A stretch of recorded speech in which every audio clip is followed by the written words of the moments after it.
Hello and welcome to News 360 Live from Adisanwe. My name is Issa Moni. And I am Portia Gabo. Coming up. 360 Headlines is brought to you by... Cases of discrimination against hearing impaired persons on the rise despite enactment of Ghana's Disability Act.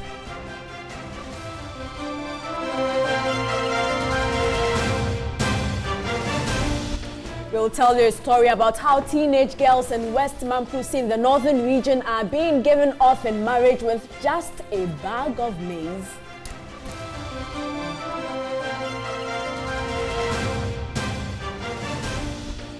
And on mission tonight, Dafiama Busie Issa District in Upper West region with over 37,000 population has no medical doctor at post, a situation accounting for deteriorating healthcare in the area. Coming up in international news, thousands of Zimbabweans take to the streets of the capital and other cities to demand the resignation of President Robert Mugabe.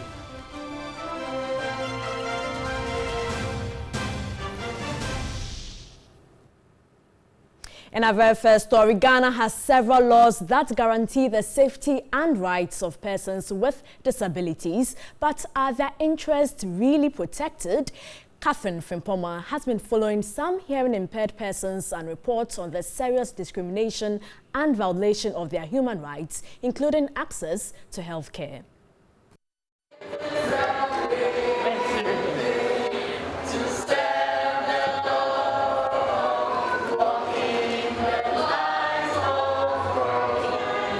Most of them have hearing difficulty. To put it bluntly, they are deaf. Others can partially see, while others cannot speak. This is the apt description of the deaf congregation of the Church of Christ Mission here in Accra. Despite their challenges, they do virtually everything. They sing and pray in the sign language, and those without hearing impairment sing along.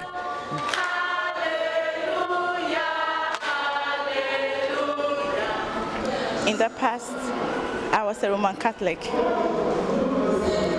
In that church, they didn't have interpreters, so I didn't understand them. I couldn't hear also. Whenever I sit, I see them talking, but the understanding isn't there.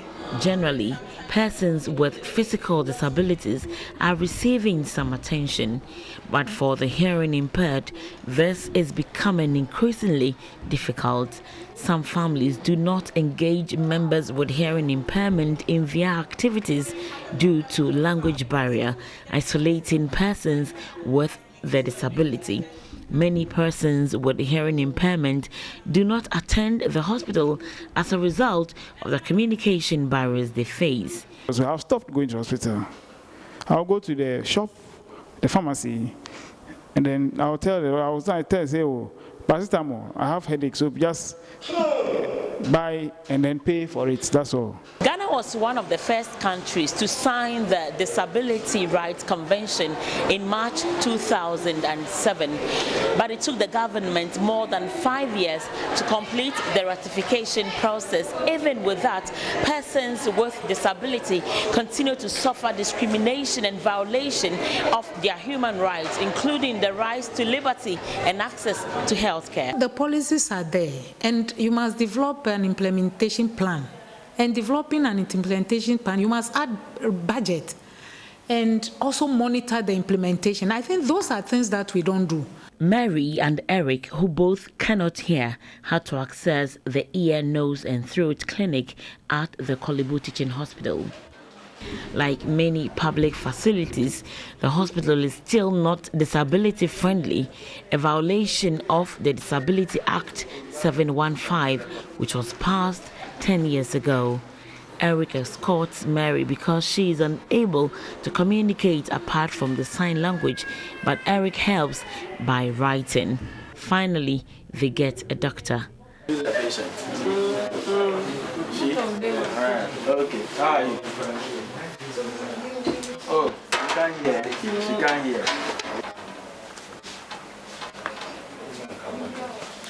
With Mary, she at least came with someone. And also, I think she can read. So I had to write on the paper for the translator to read, ask. When she replies, he also writes. So we're communicating by writing. I could see some frustration on your face. Yeah, very frustrating. But I think you may end up seeing just 2 patients the whole day if you have to attend to such patients. Not all hearing impaired persons are fortunate to read and write. Derek is one of such persons. He cannot hear, cannot speak, but can partially see. People like him use what's called the tactile communication. Visiting the same clinic, his ordeal was pathetic.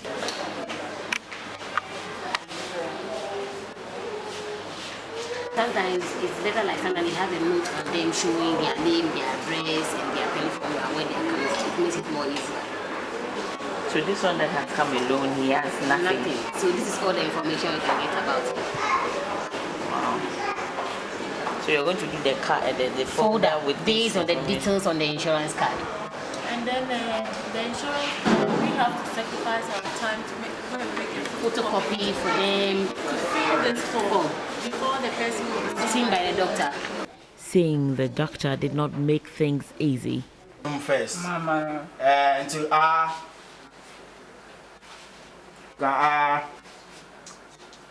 communication difficulty. Initially, I didn't understand what he was trying to bring out, and he did not come with anyone too. So it was very, very challenging, because in cases of emergencies where patients can't even communicate with you, you just have to examine. So if you pick up something, then you work on it. The Ghana National Association for the Deaf wants government to adopt sign language as an official language for people who cannot hear.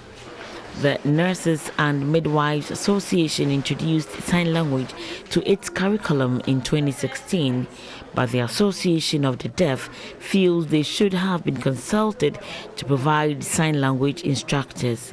The Ministry of Health must collaborate with us, with NAD.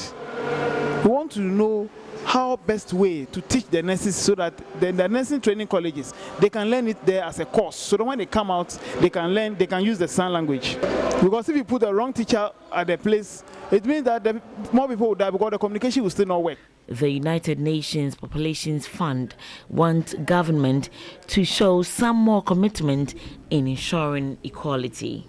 There has been some progress made, but then we still have a very long way to go, and that's what we need to start now. Like I say, a journey of 1,000,000 miles starts with a single step, and it requires that everybody should start with that step and be on board. The Hope for Future Generation, a civil society organization, thinks the nation is not putting in the required resources to improve social inclusiveness. I think everybody must be interested in their issue. They don't hear anything. They see, but they cannot talk. And so all the media education that is going on, they don't understand.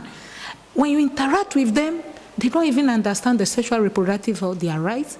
They have a lot of myth and misconception about sex.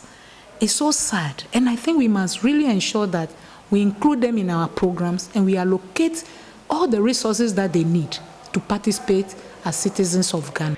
Thus, will empower the hearing impaired to fully exercise their rights, to enable them access quality health care and partake in society at every level as outlined in the Disability Act 2006.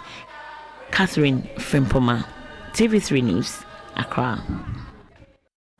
And 26-year-old Hamida has not had life easy as a person living with disability. Despite small victories in overcoming her disability, she still has a major hurdle to overcome. Zubaida Ismail has more. Hamida was not born this way. According to her mother, she started showing traits of disability 3 weeks after her birth. Her condition deteriorated, and at age 5, she still had not taken her first steps. Frustrated relatives called for her execution as they alleged Hamida had the spirit of a snake in her. But her mother refused to give in to the demands of her relatives. My father passed away when I was a 3 weeks baby through an accident. Some months passed away, my mother was to bath me in the morning. So when she picked me up, that I couldn't able to stand. Hamida recounted her challenges. Did your mother tell you that you exhibited the signs of snake or crocodile, and that's how come they suggested to your mother that she gave you out? Actually, my mother told me that they treated me up to, I was getting to 4 to 5 years. I was not, I can't sit. I was just lying down. So they give that advice to them that I'm not a human, so they should they should kill me. Through the efforts of Hamida's late grandmother, she enrolled at the Al Sakat Basic School in Tamale and proceeded to Nuria Junior High School and to the Savlugu Senior High School, where she completed with aggregate 22 but failed mathematics. She recounted how she was never given extra time during examinations. Rules and regulations concern about the WASI.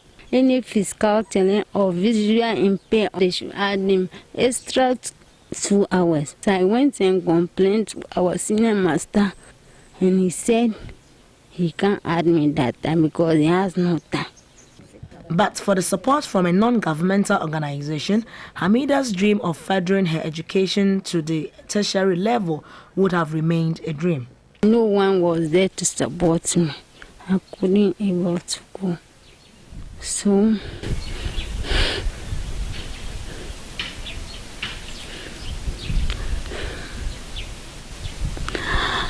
currently, Hamida is yet to be employed despite writing several applications to firms and employment agencies. Her inability to gain employment has compelled her to depend on the benevolence of neighbors, which sometimes exposes her to sexual harassment. I went to the fellow to seek for help, and the person tried to sleep with me. Even in your condition? Yes, please. And not even once. The Sustainable Development Goal 8 talks about promoting sustained, inclusive and sustainable economic growth, employment and decent work for all.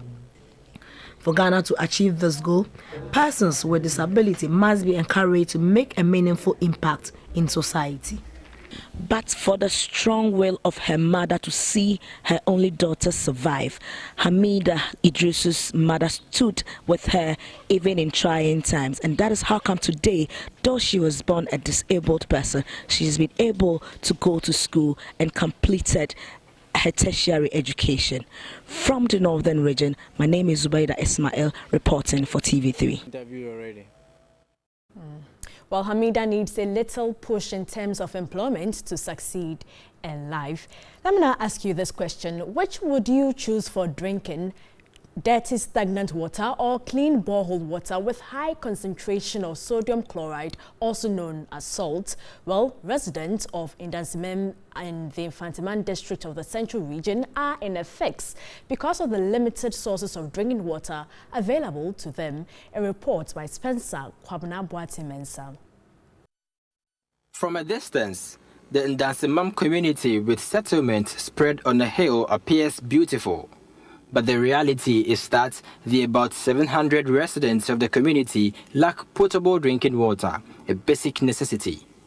Until 1992, when the then Rawlings-led government constructed a borehole for them, residents walked several miles before getting water for domestic use. More than 20 years on, some residents have resorted back to primitive sources of drinking water due to the high sodium chloride concentration in the borehole water. Getting to the old source itself is hectic.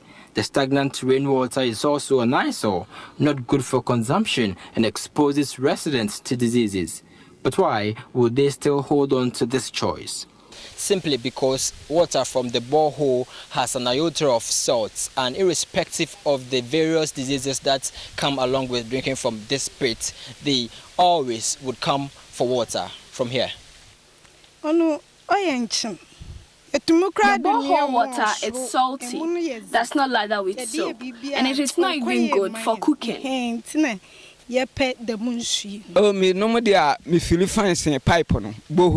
Comparatively, it feels better drinking this water, though not healthy. is the only available option.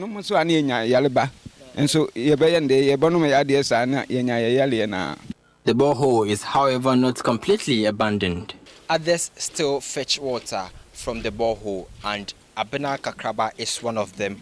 She'll be telling us why she prefers water from the borehole to water from the pit. Mama, Pacho, I didn't know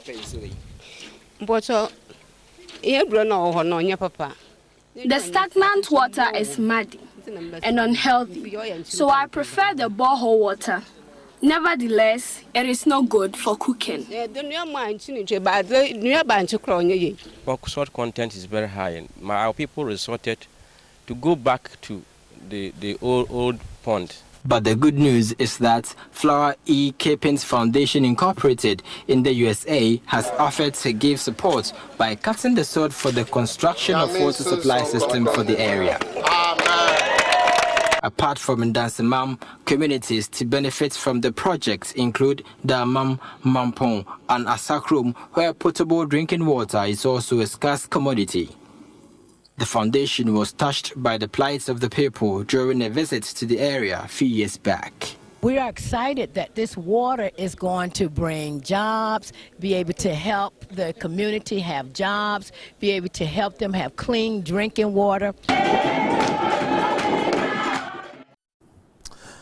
On their way to seek medical attention, 10 people, including 6 pregnant women, died last year at Bonsahon in the Atimokwa district of the Central Region due to bad road network.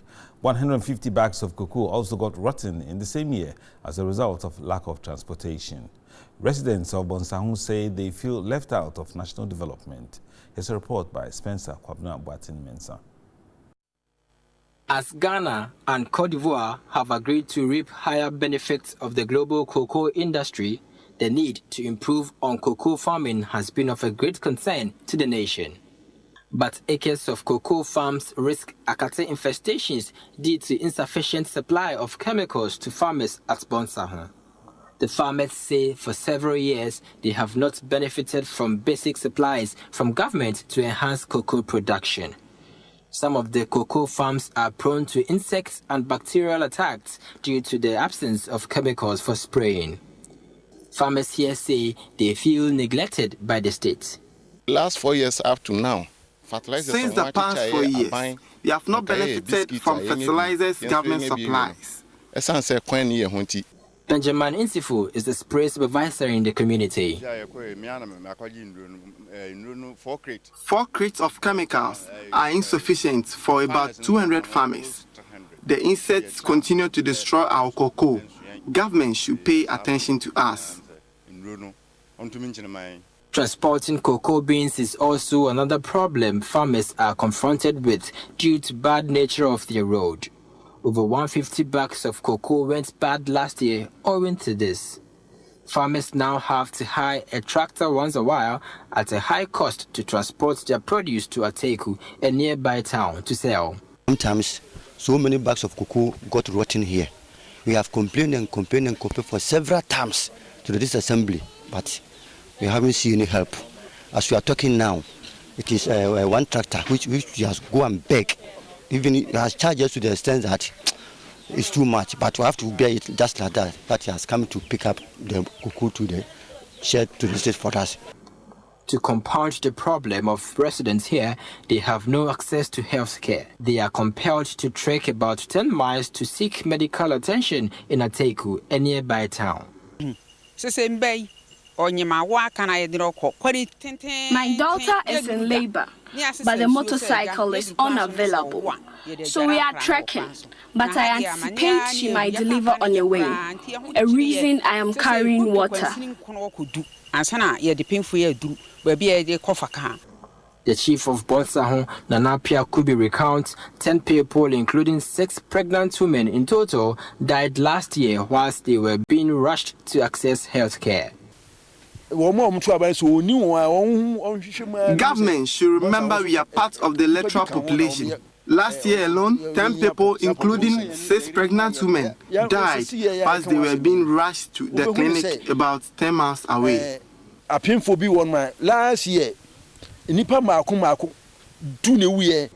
The rider of commercial motorcycle here also shared his experiences of transporting people to access healthcare under distressing conditions. I risk my own life on this bridge at night in an attempt to save others. I have suffered several injuries in the past few days. This is the bridge that links Chefobon Sahon and Apio Suman here at the Achimokwa district of the Central Region. Day and night, pregnant women, children and farmers ply the road on motorcycles at the expense of their lives. You're watching News 360 from the News Hub. It's now time for Mission, and this program is sponsored by Star Ghana with support from UK Aid, Danida and the European Union.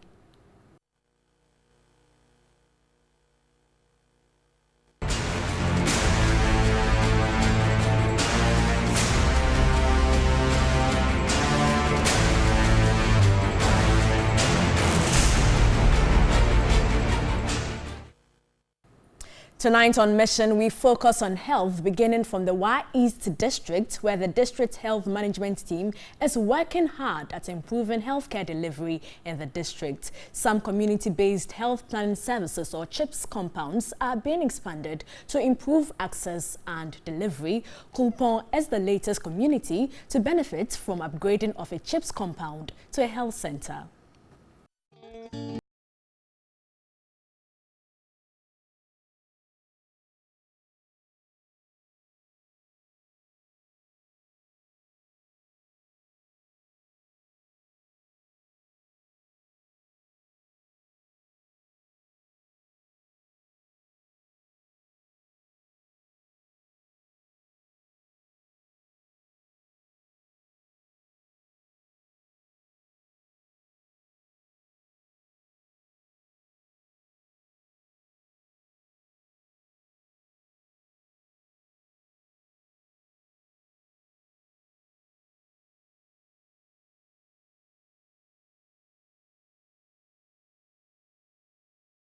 CHIPS compound in this community, we have realized that the community is growing, so we need to expand the health delivery system in Kulpong here so that it will be accessible to people who are even closer to Kulpong community.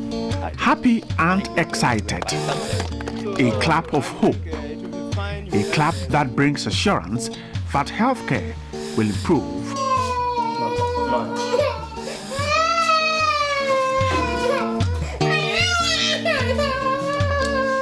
This is what they had to contend with. A poor structure virtually giving up. Healthcare delivery is tough. The workplace itself must give you confidence. Now, but if you go around the facility, including this one where you are sitting inside, and then there's a crack from the roof right down to the ground, even your own security is at risk. What kind of mental state, and confidence do you have, either in the day or during the night, in order that you can render services that, and many of these things, let me tell you, that at a point in time in healthcare service delivery, it's inspirational driven.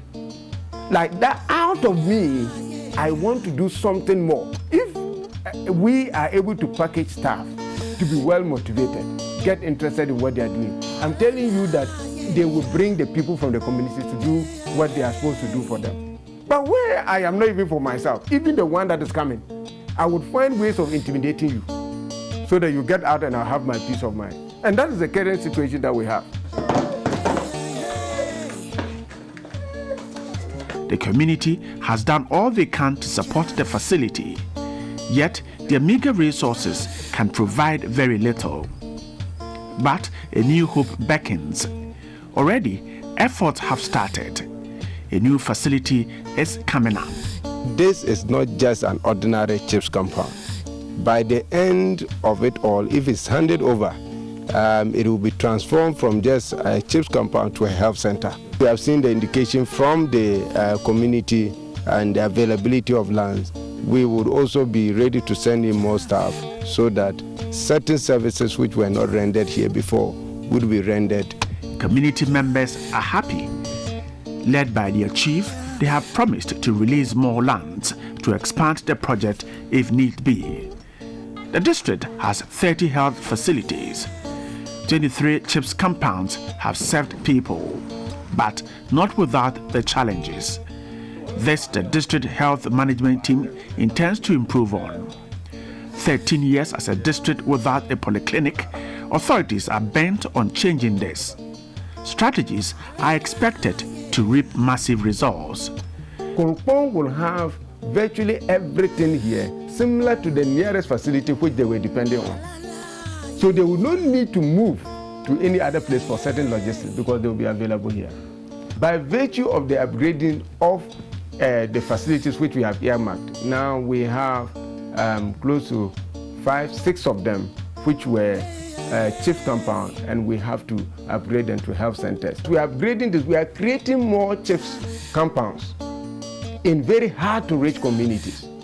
The district is not giving up on promoting good and quality health care. Community members are therefore excited. In all this, two things remain clear. If healthcare will improve, opening up of roads in the district and then a fully fledged district hospital will save lives. Bright Nananfo, TV3.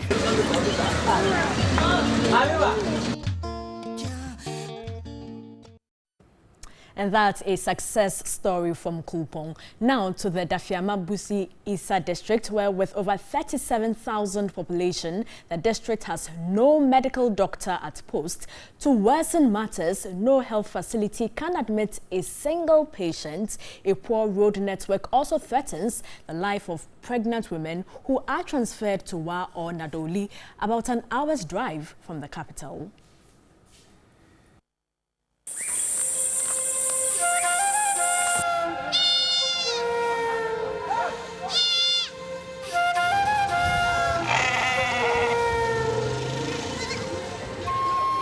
It is a new district, and so healthcare delivery is difficult.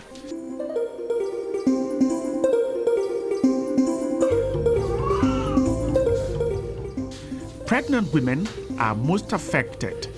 If you check majority, I can say 80% of the women. It's just 20% of them that go to do their labs and come back. I had a case like that. She hasn't done any of the labs.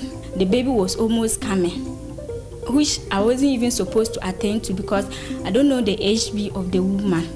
But because it was so necessary that I had to attend to her, I risked that of the woman's life and that of the baby's life because there was nothing I could do. This is a story of several women in over 50 communities scattered far apart. Some are located 3 or 4 hours drive to the capital, Isa. Healthcare is therefore not the best. Several factors account for this.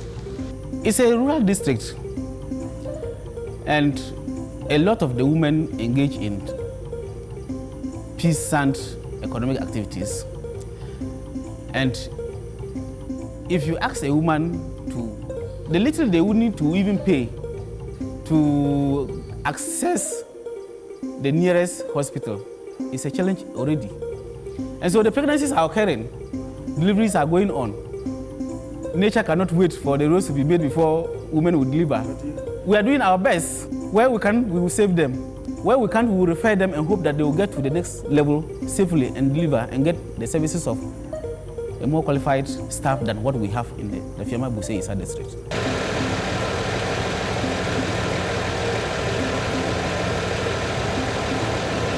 Then comes transportation.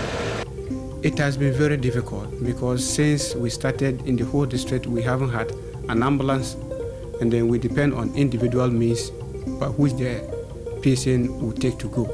If the district could afford an ambulance for each sub-district, because we have 5 sub-districts in this district, so if the assembly could do that, I think it would have been easier for us. It's a very bad and very challenging area if you want to transport, especially a woman who is in labor. We have had cases where we deliver on the road in trying to reach the health centers. No CHIPS compound has effective transport system. We are relying on, in some cases, the tricycles to transport patients. And in some cases, if you are lucky to lay hands on a tricycle. So what we decided to do was to mobilize the communities and do what we call the community emergency transport system, where the community mobilize themselves, they contribute some money, keep aside, and in the case of an emergency, they use those funds to look for any available means to transport the client to the nearest referral center. And so lives are at stake. The motorking or the Nyaba lorry is your savior when traveling, but it doesn't come easy. Sometimes it runs into trouble and they spend several hours trying to get it fixed. To reverse this, the district health management team is strategizing. Currently, a doctor's bungalow, maternity wing, a laboratory complex and several other projects are underway to put up a district hospital. I'm also putting together some proposals to seek for funds outside, NGOs, whoever that can support the district assembly to put up some of this infrastructure so that we can convert the district health center into a district hospital by the year 2019. I received a letter from the regional health directorate indicating that a doctor is now to take charge in the district in every week you come 2 days. And the last time also I went, I was told the other one will also be coming. So that is why I am seriously working on the medical doctor's bungalow at Issa, so that by the time he will become, the bungalow will be ready. Other strategies by the district medical health team are expected to improve healthcare delivery.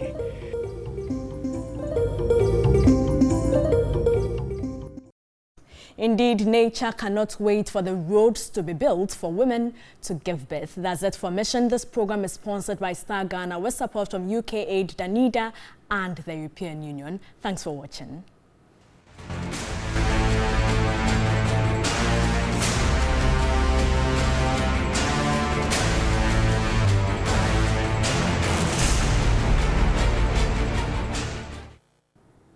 Now to the weather report for tonight. It says most places in the middle sector, especially the eastern Ashanti and the western region, are expected to experience thunderstorms and rains tonight. Few places in the coastal sector will as well experience isolated cases of thunderstorm and rain. Now the northern sector will continue to be in the dry and hazy conditions of the Harmattan, with few places in the northern region experiencing isolated thundery activities. Tonight, relatively cool and night temperature expected over the northern and middle sectors, but slightly warm over the coast, especially the east coast.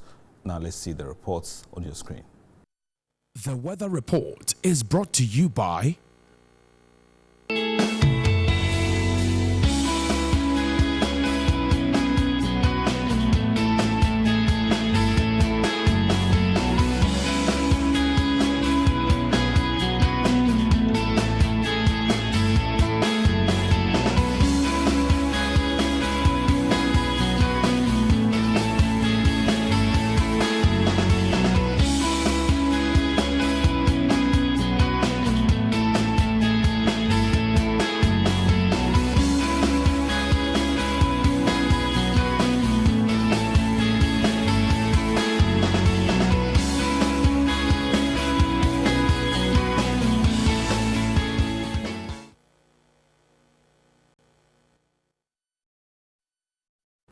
You're watching News 360. Still to come tonight. We'll tell you a story about how teenage girls in West Mampus in the northern region are being given off in marriage with just a bag of maize.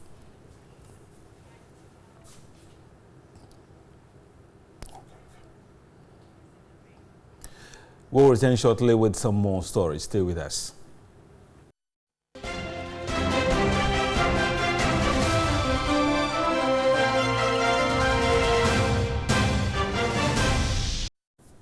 Now, some teenage girls are pressured into early marriage in the Kankandina community in the West Mamprusi district of the Northern Region and are currently facing untold hardships.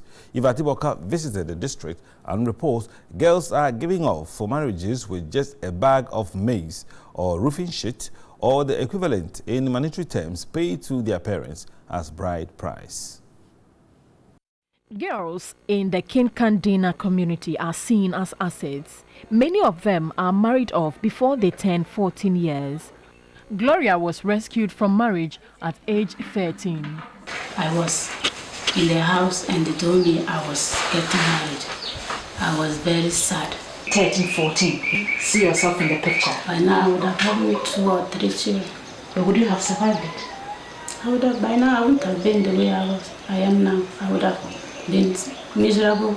Rather the parents who are forcing the girls to marry. Sometimes that they will give them a bag of maize or they will go and farm for them. Talking of Gloria case, the man promised the father that he will roof 2 rooms for him. That is where the whole thing started. At age 18, some already have 3 or more children. It was difficult getting information from the girls as they feared being victimized. Efiatia was married at age 13. A senior most girl was supporting her to work so they could support the family. They could feed the family. And that's why they didn't go to school. As they were growing, the next step was to get a man, go to Kaya and then get married. She's 30 now with 8 children. Although she regrets not going to school, she has no educational plan for her children. She has already married off 2 of them. The 3rd child is the only one in school. Not far from now, she may be given out for marriage.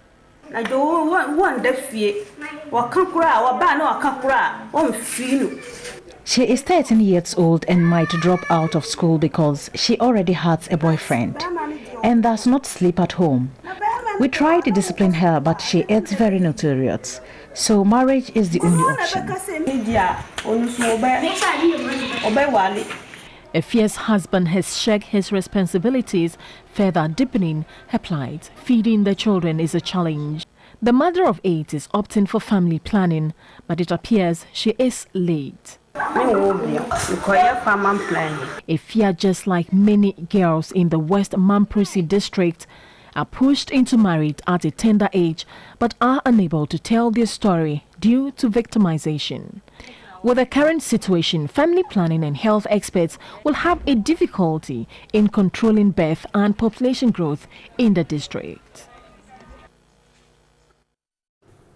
In other news, assembly members in Tripoli in the northern region say the absence of a far post in the district is a worry to farmers, as majority have lost farm produce to fire outbreaks. They also want police posts or barriers in some parts of the district to help combat crime and protect lives and property. The Tripoli district, located in the northeastern part of the Eastern Corridor, is home to the Chokosi tribe in Ghana. It also has few Konkombes as natives. The district shares boundaries with Mango in northern Togo, with a population of about 56,000. Residents here are predominantly farmers, with cereals being the most cultivated farm produce. But bushfires have not allowed farmers to have the best of farming seasons. Although there is no record on how many bushfires have been recorded in the year, the presiding member, Benjamin Ningisa, says it is rampant. The nearest fire post is located in the Saboba district, about an hour drive from Tripoli. He said time spent on the road by the fire service does not allow them to get to the fire scenes on time.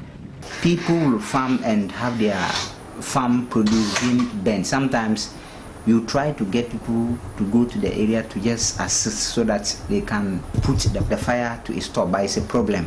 Another concern is the only police post in the district. Only 1 police post serves the 198 communities in the district.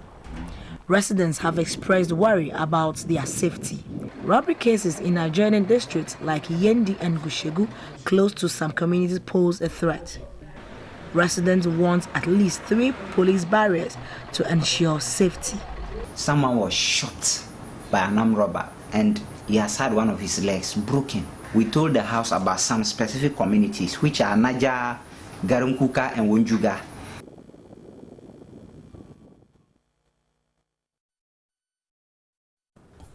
You're on News 360, and we will return with the day's sports news. Stay with us.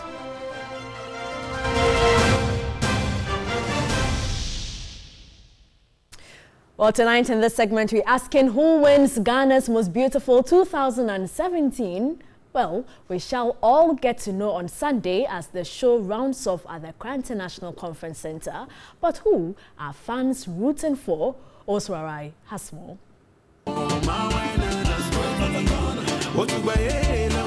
The Accra International Conference Center will host the grand finale, but the big question is who wins the crown, the cash, the car, and the bragging right. Nana has the onerous task of retaining the crown for the Western region, but will the best come from the West this time around? The Eastern region last won the competition in 2010. But picking up the mantle this time around is Sewa. Can she repeat history? Well, so when GMB started, the Central region was the first region to win. AC won it again for the region in 2015. The region is ably represented by Baba in the 2017 competition. Can she make her region proud once more? Time will confirm that. But also in the mix is Northern Region Zainab. Technically, the region has not won the crown before. Can she change the fortunes of the region? Who are Ghanaians rooting for? Sewa. Sewa, what are they now? Sewa win. Oh, that me penny character. The real seeker sad, the real Sienadin. Ghana's Most Beautiful. A patch Baba Nana by winning. Now, why not person winning? Pachanana and person winning. Because or any baby I'm a panasampa. Okay, my name is Zura from the Northern region, and I would like Zainab to win. The province Sewa no mumu, one mumu na hoke kano edimu. Epa. Patching process here on meaning. Nasewa, I don't know. Oh, the way active in the crying common manager. Paper trunk a baba winning and come pepper. If it's all ya dear, or ya dear pa, the casa musuti. Your friend me Jane, the person baba win if he say Baba or ya dear power or sat to bro for pa and some person or winning. The ocean now person no de bia yen anything me vote. Person Sewa winning. Na Sewa no then I'll born home. They will or yen no me pepper said your big as how many no. Now let's talk about some high school days and what memories come to mind when you remember yours. Now, old students of St. Thomas Senior High School relived some good old memories at the 2017 homecoming. And our entertainment reporter also Rai spent some time at his alma mater, St. Aquinas.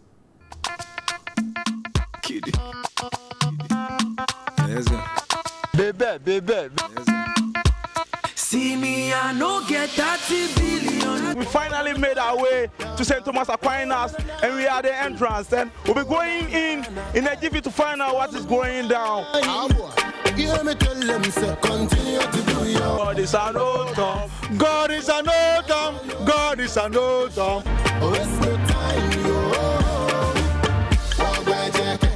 You know we come from far, we don't watch no.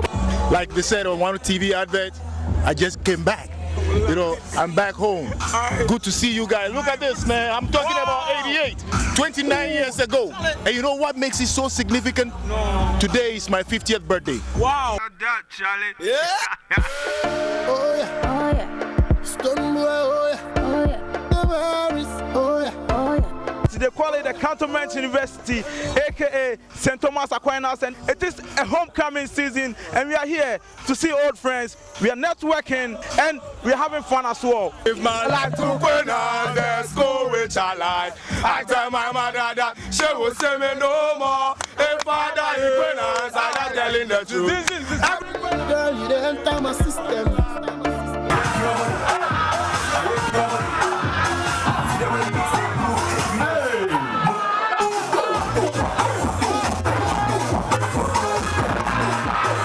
I'm really, really happy to be back in my school, you know, to see my boys. I haven't had this feeling in a while, the energy, the stubbornness, you know, we love it. And God is an author. God is an author. God is an author. My mom, she will see me again.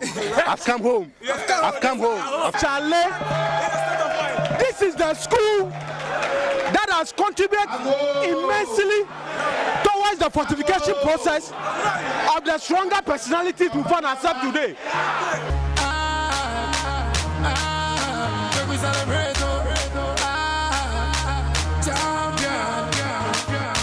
Another holiday, so we dey jubilate. DJ more money, I dey Sunny oil, one over the no shop. Jimmy Kakabo, Jimmy Kakabo,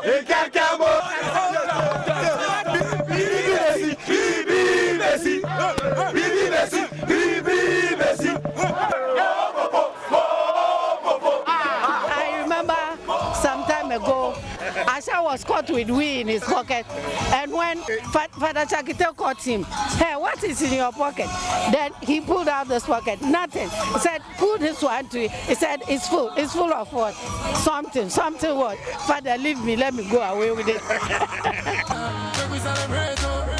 God is an autumn. God is an autumn. God is an autumn. God is an autumn. God is an autumn. I know how to sing it. They started it during my time. God is an autumn. God is an autumn. God is an autumn. God is an autumn. God is an autumn.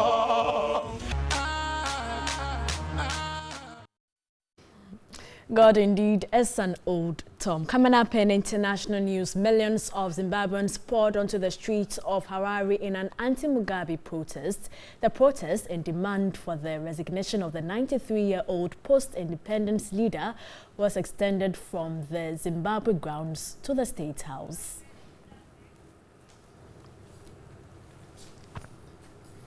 And that's all for this edition of News 360. More updates on our website. You can follow us also on social media and get all the updates. My name is Issa Moni. And I am Portia Gabo. Enjoy the rest of our programs.